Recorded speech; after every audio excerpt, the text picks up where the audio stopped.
Hey, what's up? It's Paul here from Guitar World at the NAMM Show 2022, and I'm here with Mr. Rich Robinson of the Black Crowes. Thanks for inviting me to NAMM.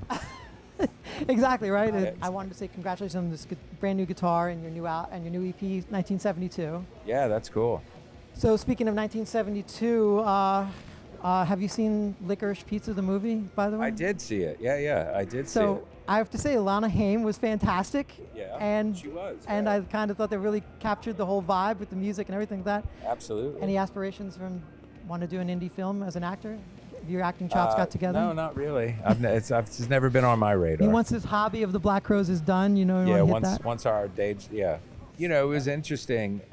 I look at it as the sort of the heyday. I mean, it was before all the labels went public, and so people weren't so driven by. I mean, there was consumerism, but it wasn't the thing that drove.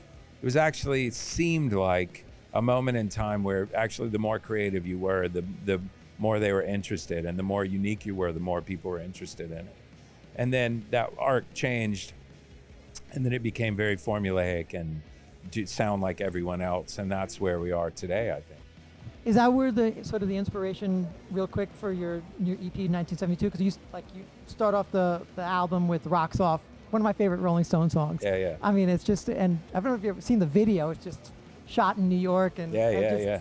And it catches vibe. But I actually watched a little bit of you guys doing the making of the EP, and I just saw there was a lot of joy of just doing this in the studio. Yeah. So. Can you talk I mean, ultimately, it's hard to not be excited for us when we're playing Rolling Stones or, Rod Stewart or Little Feat or, T-Rex or whatever. And so, no, it was just one of those things.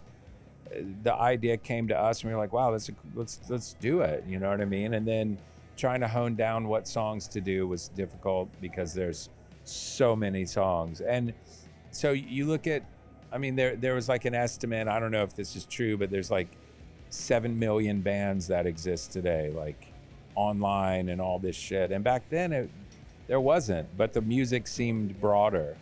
It seemed like there was more available in a weird way because, the people that were in bands deserved kind of to be in bands. It wasn't like, computer-driven crutches, to help people sing better or whatever. Rock and roll music was Sly Stone or Bob Marley, or not that Marley was around at the time, but you know what I mean? Just overall, like all of these bands that fit that, Joni Mitchell to Bob Dylan to Led Zeppelin to, Grandpa, anyone in between, in that general time frame, is what represented rock and roll music. And that's what was really interesting about that idea. And now it's so over genreified. It's like you have your milk, you have your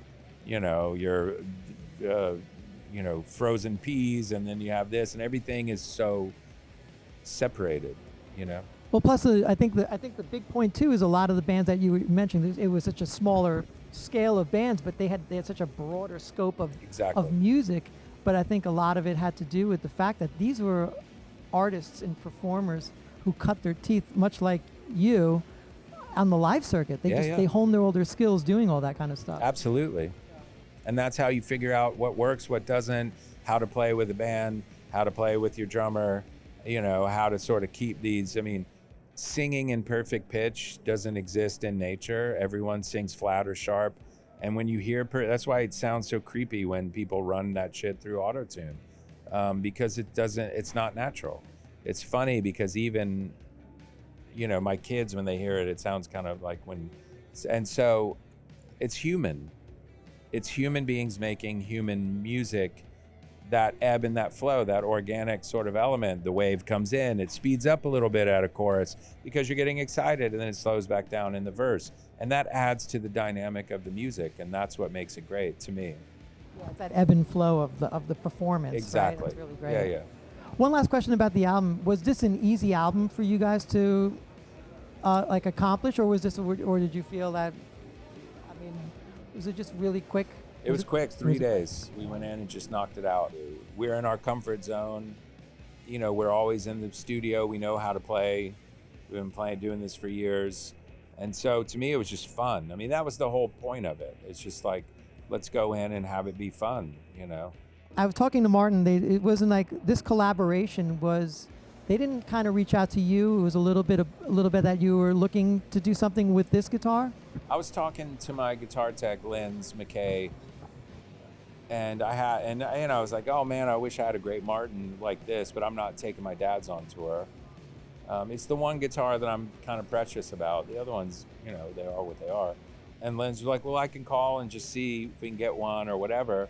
And he's like, what about doing something based on this? I'm like, yeah, that'd be cool. It's just really casual. And then he reached out to his contact at Martin, and they were like, yeah, we would be interested in that. And then it evolved from there. And to me, it was, like I said earlier, it's a tribute to my dad. You know, he passed away in 2013, but this guitar meant so much to me, my brother and I. It was just always there, you know. Yeah, I mean, that's what I love about this sort of collaboration. It's, you know, as someone who has lost his dad just recently as well, it's a love letter to your dad. Yeah. Especially that he is the influence to what you became. Absolutely. And yeah. I think that's really, I mean, I can't imagine what he would think about if he actually once this finish you handed to him. Exactly. Yeah, me too. Did you know automatically back then it was special? I mean, you own numerous guitars, and now, I mean, obviously with being in a band and playing all that, you know what's good and what's not. But back then, did you know this was something special? Yeah, I mean, we knew it was important to my dad. We knew it was, you know, what a Martin is in the acoustic world's always been, like, to me, the sort of the gold standard in that sense. And so, but we didn't care. We still banged on it, you know what I mean? He probably wasn't too happy with it, but you know, I would pick it up and play around with it. And, but you know, he was always really happy with us. You know, he loved it. Did you know right away, like, is there a certain thing that struck you? Is it the sound, the feel, the neck shape? What aspect kind of caught you on? The prototype? Yeah. You know, they sent two. The first one was a little narrower in the shoulders or whatever they call it. And there was a couple of things, but overall it was great. And then we tweaked it a little bit, and then this is what came. And the second one was like, wow, I put it next to my dad's. It looks, you can't tell the difference. I mean, it looks really amazing, sounds unbelievable. And like I said, I mean, it just feels like the intention behind it was really righteous. And from Martin's standpoint, it's not about like doing things on the cheap to make money. It's about getting it right. And they were always like, hey, if any of you want to change this, what do we want to do? I sent them my dad's guitar. They had it, they studied it, they did everything, and they did everything really respectfully and correctly, and I couldn't be happier. And just a quick guitar nerd, if you just plan on taking this on tour, what do you use for electronics on it? Or are you planning to use for? Right now we use an Amulet, and then I have a Earthworks, I think it's an Earthworks microphone that's used for classical instruments, and I run both of those through Neve mic pre's. I saw it when you were playing it earlier. I just love the look of it, and again, it's a special instrument. But overall, I think it's a wonderful collaboration that, you know, as a tribute to your father. I think. Yeah, I mean, me too. I'm really, really thrilled with it. And then they said they've never done anything like this, and so and they did it right, man. I couldn't be happier. It's really cool. It's interesting because when I was digging in, it seems to me it was just as much of an adventure for them as it is for you. Yeah. For creating this instrument. So absolutely. Congratulations. That's great. Thank you. Last question. I'll let you be free. Now that you're going back on tour, obviously for someone like you who's been on tour forever, you probably read every book you wanted to read, seen every movie you wanted to see.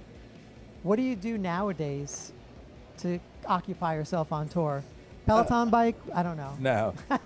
You know, we walk around. I mean, always go to dinners, cities that way. You know, we tend to stay in the cities we like, which is cool that we're able to do that. I have a whole recording set up so I can record in my room. You know, we still shop for records. I still buy guitars. You know, there's lots to do. Still have your Silver Jubilee amp? Yeah, I'm using it. Awesome. Yeah. The original one. I remember those. Yeah. That's so great. They sound great. When you know, you know. Well, Rich, thank you so much. I don't want to take up any more time, but this Cool. is great. I love this. This is can't wait. Actually, I can't wait to play it. So. Yeah, thank you. I appreciate it. And plus, I want to make just a quick note for a guitar that's aged this way.